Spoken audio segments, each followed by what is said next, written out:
हाय, मैं Nitin Kumar as usual आपका अपने YouTube channel Nitin sir classes के ऊपर स्वागत करता हूं। आज 10 सितंबर 2020 के द हिंदू एडिटोरियल एनालिसिस के साथ हूं, आपके समक्ष हूं।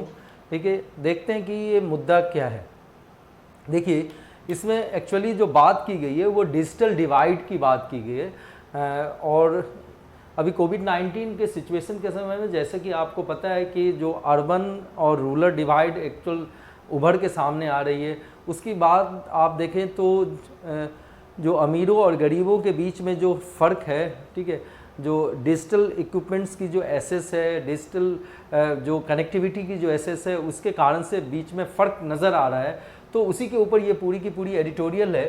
देखिए, इसमें कहा क्या जा रहा है कि digital disconnect online learning and digital divide, यानी कि डिजिटल डिस्कनेक्ट की बात की जा रही है और साथ में ये बात की जा रही है कैसे ऑनलाइन लर्निंग और डिजिटल डिवाइड के बारे में पूरी चर्चा है। Poor access to internet in many state must be bridged urgently to help the e learners. तो कहा यह जा रहा है कि जितने बहुत सारे राज्यों के अंदर जो इंटरनेट की जो पहुंच है वो सही नहीं है, सुनिश्चित नहीं किया जा रहा है। और ये जो फ़र्क है उसको ज़रूर से क्या जाना चाहिए, पाटा जाना चाहिए, ख़त्म किया जाना चाहिए, ताकि जो ई लर्नर्स हैं, जो कि ऐसे जो छात्र छात्राएँ जो कि इलेक्ट्रॉनिक माध्यम से चीज़ों को समझ रहे हैं, इंटरनेट के माध्यम से ऑनलाइन प्लेटफॉर्म से चीज़ों को समझ रहे हैं, पढ़ रहे हैं, तो वो उनको सहज हो सके। अब देखिए, कहा जा रहा है कि the full report of the NSO survey of house hold social sector consumption on education in India. तो एक नेशनल सैंपल सर्वे ऑर्गेनाइजेशन के द्वारा ये देखिए कि house hold social consumption on education, मतलब प्रत्येक घर में जो सामाजिक रूप से जो खपत है, आप देखें एजुकेशन के मामले में, उस पर एक सर्वे दी गई है। और ये सर्वे कब से कब का है? जुलाई 2017 से जून 2018 का है। और ये हाईलाइट करता है, ये दिखलाता है कि कुछ जो गरीब राज्य हैं वहाँ पर कंप्यूटर और इंटरनेट की एक्सेस नहीं है छात्र छात्राओं के बीच में। The disparities are glaring among the different economic status as well. तो इस अब दो राज्यों के बीच में तो फ़र्क है ही, और साथ में आप देखिए तो राज्य के अंदर भी क्या है कि अलग अलग इकोनॉमिक स्टेटा, यानी कि जो समाज के अलग अलग तबके के लोग हैं उनके बीच में भी फ़र्क है। The digital chasm that separates the privileged from the deprived remains unbridged years after the broadband policy of 2004। Clear? तो कहा यह जा रहा है इसमें कि 2004 में ब्रॉडबैंड की पॉलिसी आ गई, लेकिन उसके बाद भी डिजिटल दरार यदि देखें किसके किसके बीच में, जो प्रिविलेज्ड लोग हैं जिनके पास सारी सुविधाएं होती है, और जो डिप्राइव्ड लोग हैं जिनके पास सुविधाएं नहीं होती है, वंचित होते हैं, ठीक है, वो अभी भी बना हुआ है, बावजूद इसके कि 2004 से ही ब्रॉडबैंड पॉलिसी की जो गाइडलाइन है वो है, उसको लागू किया गया है। And it's effects are painfully evident during the pandemic as a student struggle to log on to the online classes। अब साथ में ये भी कहा जा रहा है, जब तक ऑफलाइन क्लासेस चल रही थी, कोविड-19 की स्थिति नहीं थी, लॉकडाउन नहीं था, लॉकडाउन के बाद की स्थिति नहीं थी, ठीक है। और अभी भी देखिए कि जो कोचिंग संस्थान हैं, उसके अलावा जो स्कूल है, कॉलेजेस हैं, एजुकेशनल हब्स हैं, वो अभी क्या है, अभी भी लॉकडाउन की स्थिति में अभी खोला नहीं गया। तो ये कहा गया कि जो डिजिटल डिवाइड तो पहले से ही था, लेकिन ये और ज़्यादा उभर के सामने आ गया, तब उभर के सामने आ गया जब पेंडेमिक जो स्थिति थी वो दिखी हमें। अब देखिए, while some poorly connected state may have improved since the survey period, the gap so stark that the development could only be modest। तो इसमें ये कहा जा रहा है कि वैसे तो कुछ जो राज्य थे जो कि पुअर परफॉर्मर थे इस सर्वे के अंदर, उनमें कुछ इम्प्रूवमेंट हुई है, लेकिन जो गैप था वो इतना ज़्यादा था कि यदि इम्प्रूवमेंट भी हो गई है तब भी वो डेवलपमेंट बहुत बड़ा नहीं कहा जा सकता है, थोड़ा बहुत डेवलपमेंट कहा जा सकता है। अब देखिए, इसमें नाम किसका आ रहा है, जैसे देखिए दिल्ली का, हिमाचल प्रदेश का और केरल का, ठीक है।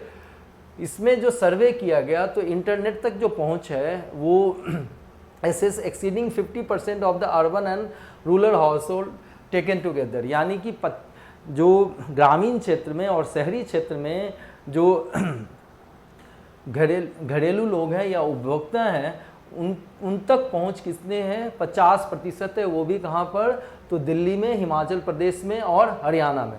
क्लियर। अब देखिए जबकि पंजाब, दूसरी तरफ देखिए पंजाब, हरियाणा और उत्तराखंड में 40% से ऊपर है, जो कि बहुत ज़्यादा इम्प्रेसिव नहीं है। इसको किसी भी ढंग से क्या नहीं कहा जा सकता है, इम्प्रेसिव नहीं कहा जा सकता है।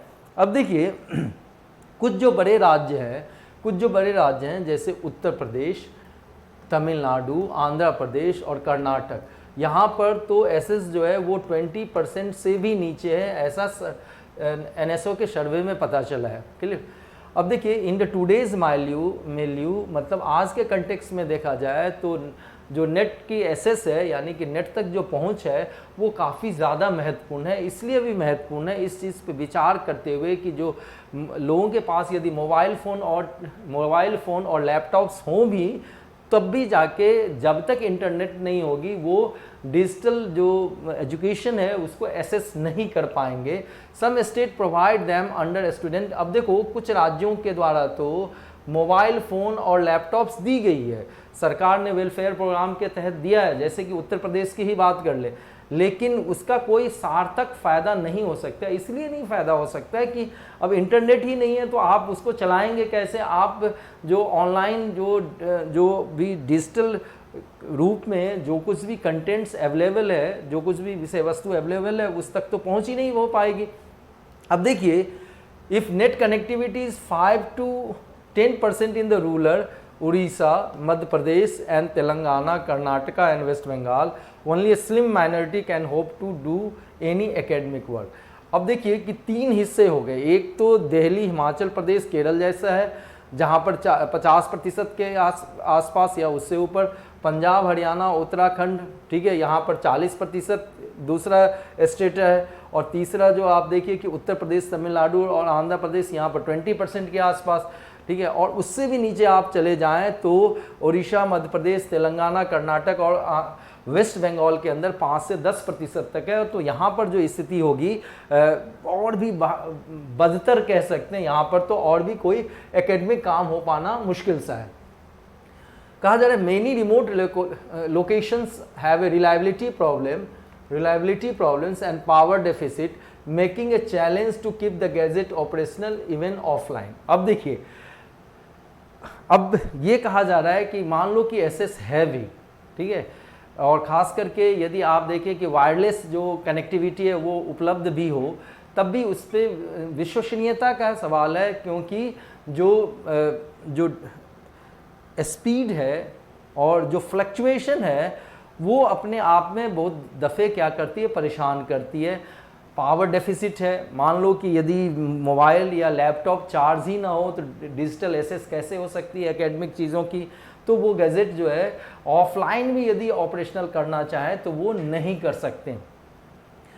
अब देखिए prime minister Modi has acknowledge the digital divide by announcing his independence day address that all village would be connected with the political fibre cable in 1000 days। अब देखो प्रधानमंत्री ने लाल किला के प्राचीर से भाषण देते हुए ये कहा है और इस चीज़ को माना, स्वीकार किया कि डिजिटल डिवाइड है अर्बन और रूरल एरियाज़ में, और ये कहा कि जितने भी गांव हैं सब हर तक क्या पहुंचेगा, ऑप्टिकल फाइबर पहुंचेगा, जिससे कि कनेक्टिविटी रिलायबिलिटी के साथ साथ, ध्यान देना, स्टेबल जो कनेक्टिविटी मिल पाएगी, और जो एकेडमिक कंटेंट्स है, एकेडमिक वीडियोज़ हैं, इन चीज़ों को छात्र छात्राएं क्या कर पाएंगे, एसेस कर पाएंगे, ठीक है। और इसके लिए जो टारगेट रखा गया है, ये सब डेटा आप याद रखेंगे, 1000 दिनों का रखा गया है। This target reflecting the enhanced ambition follows to be set in the 2011 to link panchayat through a national optical fibre network. अब देखो आप इस बात को समझिए कि ऐसी बात 2011 में भी की गई थी, मनमोहन सिंह के दूसरे कार्यकाल में भी की गई थी, और ये योजना लाई भी गई थी कि राष्ट्रीय स्तर पर ऑप्टिकल फाइबर को बिछाया जाए और इसलिए आज से देखें तो ये ज़्यादा क्या है, एम्बिशियस प्रोग्राम है। और इसमें जो आप तरीके से देखें तो टारगेट को एक तो बढ़ाया भी गया, सारे के सारे गाँव को इसमें शामिल किया गया, और सिर्फ 1000 दिनों के अंदर इसको क्या करना पड़ेगा, पूरा करना पड़ेगा। To raise the administrative capacities through the information infrastructure. अब नेशनल ऑप्टिकल फाइबर नेटवर्क जो लाया गया था, ये प्रशासनिक जो क्षमता है उसको बढ़ाने के लिए लाया गया था, ठीक है। और ये किसके द्वारा, इंफॉर्मेशन इंफ्रास्ट्रक्चर के द्वारा। तो बिल्कुल ये स्पष्ट है कि जो एक के बाद एक जो सरकारें आई हैं, ठीक है, उन्होंने इस चीज़ को बहुत ज़्यादा तरजीह या इम्पोर्टेंस नहीं दी। राज्यों की यदि बात की जाए तो उन्होंने कोई इसमें जल्दीबाजी नहीं दिखाई, कोई तत्परता नहीं दिखाई है कि एक लंबी छलांग ली जाए डिजिटल जो एसेस है उसके मामले में। और जो डेफिसिट है, जो कमी है, ठीक है, इसका बहुत बड़ा खामियाजा किसको भुगतना पड़ रहा है, छात्रों को भुगतना पड़ रहा है। To make up for the lost time, connectivity for education must be prioritise. और ये जो समय गंवाया जा चुका है, जो कनेक्टिविटी नहीं है, तो ज़रूरत क्या है एजुकेशन के क्षेत्र में, इस चीज़ को क्या किया जाए, प्रायोरिटाइज किया जाए, इसको प्राथमिकता दी जाए। अब नेक्स्ट देखिए, mapping the needs of the east district based on the NSO data. और हर एक राज्य की जो ज़रूरत है वो किसके हिसाब से देखा जाए, तो एनएसओ के द्वारा जो आंकड़े दिए गए हैं। और इससे क्या होगा कि उन क्षेत्रों की पहचान की जाएगी जहां पर जो बच्चे हैं उनको एक तो इक्विपमेंट की ज़रूरत है, और जहां पर कनेक्टिविटी की ज़्यादा ज़रूरत है उस चीज़ की पहचान की जाएगी, उन क्षेत्रों की पहचान की जाएगी। नेक्स्ट दिया गया, such efforts have been launched globally in the wake of कोविड-19। और वैश्विक स्तर पे देखें तो ये जो प्रयास है वो पहले ही किया जा चुका है कोविड-19 को देखते हुए। और कुछ टेलीकॉम सेक्टर के साथ साझेदारी करके क्या किया जा रहा है कि लीवरेज लिया जाएगा, मतलब फ़ायदा उठाया जाएगा its capacity of survey and mapping. अब देखो टेलीकॉम सेक्टर के पास सर्वे करने की क्षमता भी है, मैपिंग भी कर सकती है, और कहीं ना कहीं मतलब कंपनियों के साथ मिल के इस चीज़ का फ़ायदा उठाया जाएगा। कुछ जो भारत की जो कंपनी है उन्होंने बहुत ही अच्छी सी सजेशन दी है, और सजेशन ये दी है कि जो ऐसे डेस्कटॉप, ऐसे कंप्यूटर जो कि अब उनके कामकाज नहीं आ रहा है, उसको हम डोनेट करना चाहते हैं, उसको थोड़ा रिफर्बिश करके, यानी कि उसको मरम्मत एक तरीके से करके क्या किया जा सकता है, सरकार जो इसका प्रयोग कर सकती है, और कोई प्रोग्राम इसके लिए यदि ज़रूरी है तो उसकी भी शुरुआत की जा सकती है सरकार के द्वारा। तो ये पहल निजी क्षेत्र के द्वारा, खास करके जो टेलीकॉम सेक्टर में है, ठीक है, जो आईटी सेक्टर में, उनके द्वारा की गई है। On the network technology front, new gigabyte speed wireless fiber standard is being viewed in the developed country as a leapfrog option to link inaccessible areas। तो कहा जा रहा है कि ये ऑप्टिकल फाइबर के थ्रू तो है ही, बात चल ही रही है और इसकी कोशिश की जा रही है, लेकिन वायरलेस फाइबर की भी बात की जा रही है। और इसमें कोशिश ये की जा रही है कि जहाँ पर जिन क्षेत्रों में ये पहुँच नहीं है उन क्षेत्रों में ये पहुँचाई जा सके, स्पीड को बढ़ाया जा सके, खास करके ई और वी बैंड के माध्यम से, ठीक है, और ये कॉमर्शियल हो, ठीक है, and is commercially not contentious. और साथ में ये भी देखना है कि वाणिज्यिक रूप से ये कोई विवाद का कारण न बने। सरकार की यदि बात की जाए तो need to look at the all possibility, ज़रूरत क्या है कि वो सारे के सारे जो संभावना है उसको देखे, और साथ में go into overdrive to bridge the digital divide. और कोशिश ये करे कि ये जो डिजिटल डिवाइड है अर्बन और रूरल के बीच में, अमीर और गरीब के बीच में, उसको क्या करे, ख़त्म करे। अब जैसा दूसरा यदि आप देखिए आज का एडिटोरियल है वो कोविड-19 के वैक्सीन के ऊपर जो अलग अलग देशों के द्वारा, रूस के द्वारा, ऑक्सफोर्ड यूनिवर्सिटी के द्वारा, अमेरिका के द्वारा, भारत के द्वारा, इन सबों में एक तरीके की रेस है कि भाई किसके द्वारा सबसे पहले वैक्सीन लाई जाए और फुल प्रूफ वैक्सीन हो, ठीक है। तो उसके बारे में ये चर्चा है और देखते हैं कि है क्या।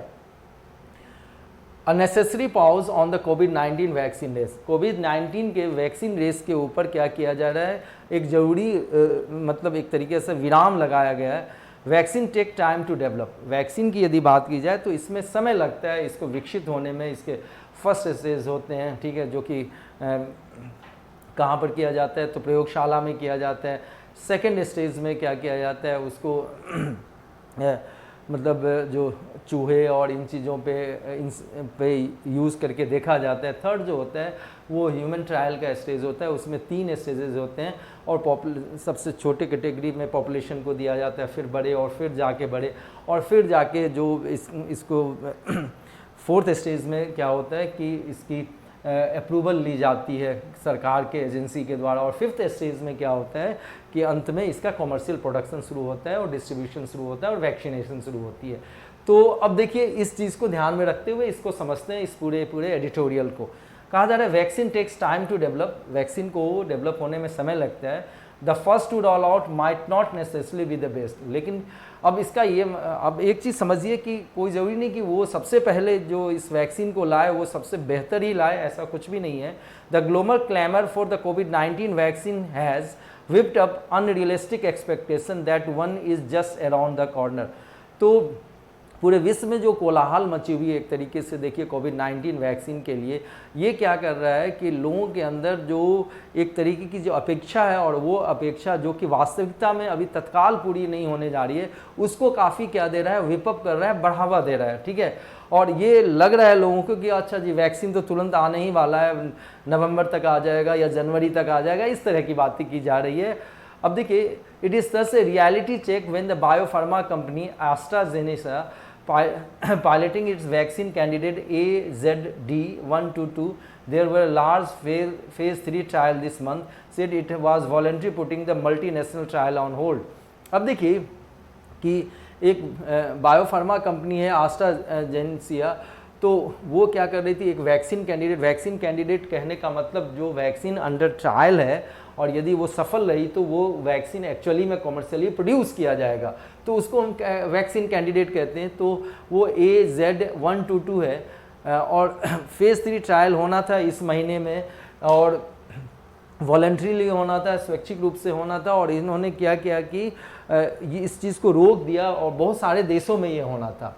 And this was after a serious adverse event in A volunteer which data safety monitoring board will now examine. अब देखो कि इसमें हुआ क्या है कि जिसको वैक्सीन दी गई है एक्चुअली में वो मतलब उसका साइड इफ़ेक्ट नहीं होना चाहिए, बीमार नहीं पड़ना चाहिए, लेकिन इससे उलट हुआ है, साइड इफ़ेक्ट हुई है और बीमार भी पड़ा है, इंसान बीमार पड़े। तो कहीं ना कहीं ये सेफ्टी के ऊपर एक क्वेश्चन मार्क तो है ही, और इस चीज़ को अब क्या किया जाएगा, बोर्ड के द्वारा एग्जामिन किया जाएगा, जांच परख की जाएगी। The company's move was the first reported by an independent medical news site underlining its critical role that the independent scrutiny plays in one of the largest global crisis। तो अब ये जो कंपनी ने जो ये कदम उठाया है वो एक इंडिपेंडेंट मेडिकल न्यूज़ साइट के द्वारा रिपोर्ट की गई पहली बार, और इस चीज़ के ऊपर जोर डाला गया कि critical role that the independent scrutiny play, मतलब एक महत्वपूर्ण जो भूमिका अदा किया जाता है किसके द्वारा, जो स्क्रूटनी की जाती है, जांच परख की जाती है, खास करके जो अब तक की जो वैश्विक रूप में देखें तो सबसे बड़े संकट से जब विश्व गुजर रहा है। Without a specific cure the vaccine quest has became more than just a search along the pathway and that search and the pharma companies have traditionally taken. अब देखो कि यदि सही ढंग से मतलब कोविड-19 का इलाज ना हो पाए, एग्जैक्ट इलाज ना हो पाए, तो ये वैक्सीन की खोज जो की जा रही है, ठीक है, या फिर उसको बनाए जाने की जो कोशिश की जा रही है वो वैसे ही होगा जैसे कि पहले भी फार्मा कंपनी जो है ट्रेडिशनली कुछ वैक्सीन्स बना ही रही थी। मतलब एग्जैक्टली कोविड-19 के लिए होना चाहिए वैक्सीन, ये कहा जा रहा है। There are demand that the probable vaccine be put into the pipeline for accelerated approval to yield the political dividends too। अब यहाँ तक ये मांग की जा रही है, ध्यान देना, यहाँ तक ये मांग की जा रही है कि जो वैक्सीन बनाया जाना है और जो कि एक तरीके से पाइपलाइन में है, योजना में है, वो जितनी जल्दी हो सके इसको अप्रूवल मिल सके, जिससे कि इसका फ़ायदा राजनीतिक रूप से भी उठाया जा सके। देखिए यूनाइटेड स्टेट के राष्ट्रपति ट्रंप ने ये मांग की है कि वैक्सीन जो है वोटिंग डे जब है नवंबर में राष्ट्रपति चुनाव का, उससे पहले पूरा कर दिया जाना चाहिए, कम से कम घोषणा तो हो ही जाए।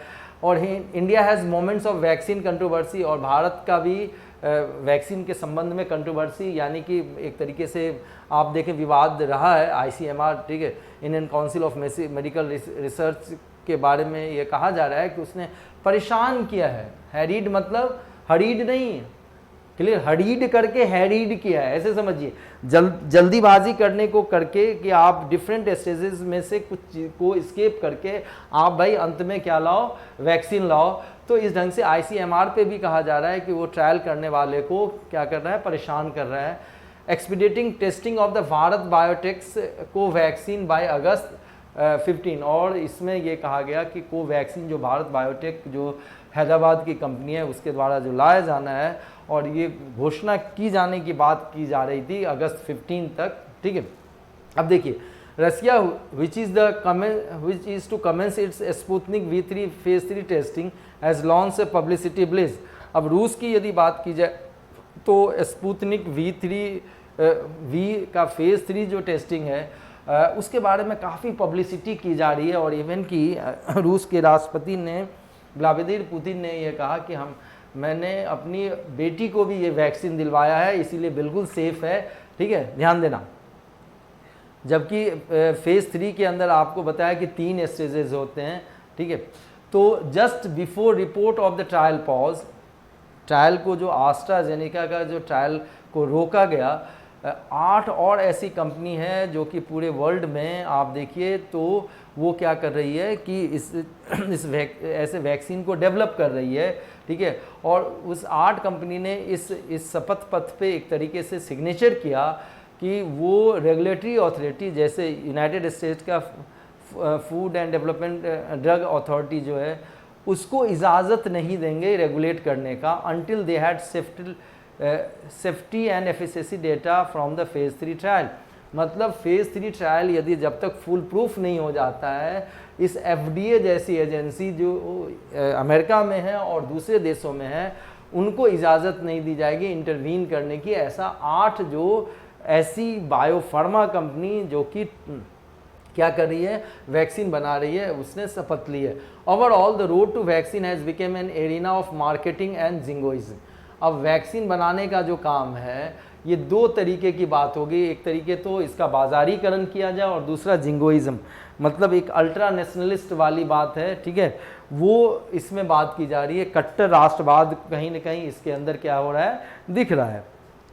Now so AZ1222 has already been tested in the phase first pass कर चुका है, फेज 2 भी पास कर चुका है, जब where the data on its safety and ability to induce the relevant response by the immune system were evaluated and